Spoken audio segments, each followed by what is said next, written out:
ప్రపంచంలోని అత్యంత పురాతన సంస్కృతి భారతదేశంలోనే ఉందన్నారు ప్రధాని మోదీ. మన ఆలోచనలు ఫిలాసఫీకి మరణం లేదన్నారు.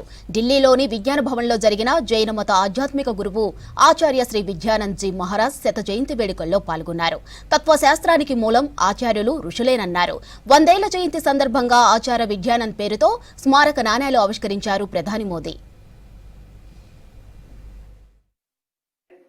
आज इस अवसर पर मैं उन 9 संकल्पों को फिर से आपके साथ साझा करना चाहता हूं। पहला संकल्प पानी बचाने का है।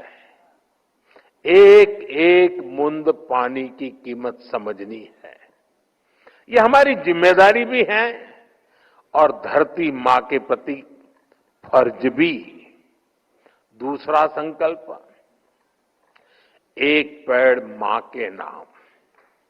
हर कोई अपनी मां के नाम एक पेड़ लगाए, उसे वैसे ही सींचे जैसे मां हमें सींचती रही है।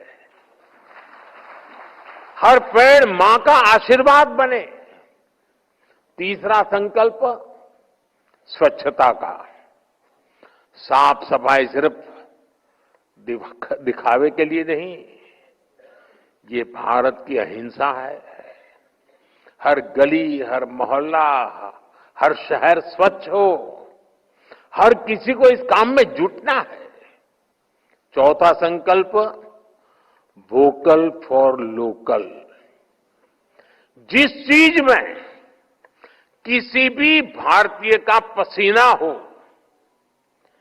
जिसमें हिंदुस्तान की मिट्टी की खुशबू हो, वही खरीदनी है। और आप में से ज्यादातर लोग व्यापार कारोबार में रहते हैं।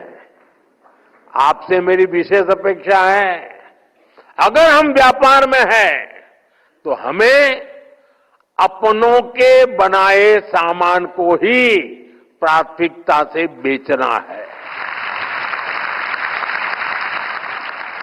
सिर्फ मुनाफा नहीं देखना है और दूसरों को भी प्रेरित करना है। पांचवा संकल्प देश का दर्शन। दुनिया देखनी है, जरूर देखिए, लेकिन अपने भारत को जानिए, समझिए, महसूस कीजिए। छठा संकल्प नेचुरल फार्मिंग अपनाने का। हमें धरती मां को जहर से मुक्त करना है। खेती को रसायनों से दूर ले जाना है। गांव-गांव में प्राकृतिक खेती की बात पहुंचानी है। ये हमारे पूज्य महाराज साहब जूते न पहने इतने से बात नहीं चलेगी। हमें भी तो धरती मां की रक्षा करनी होगी।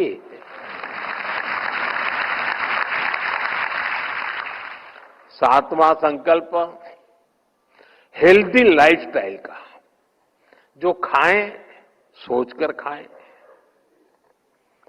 भारत की पारंपरिक थाली में श्री अन्न हो।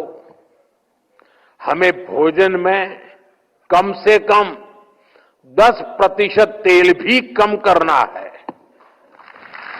हम इन 9 संकल्पों पर काम करेंगे तो आचार्य श्री विद्यानंद जी मुनिराज जी को और उनकी शिक्षाओं को भी ज्यादा सशक्त करेंगे।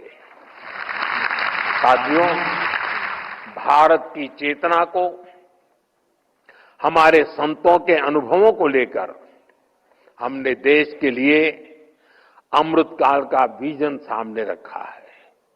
आज 140 करोड़ देशवासी देश के अमृत संकल्पों को पूरा करते हुए विकसित भारत के निर्माण में जुटे हैं। आज इस पवित्र अवसर की ऊर्जा हमारे इन संकल्पों को सशक्त बनाएगी। और अभी प्रज्ञा महाराज साहब ने कहा कि जो हमें छेड़ेगा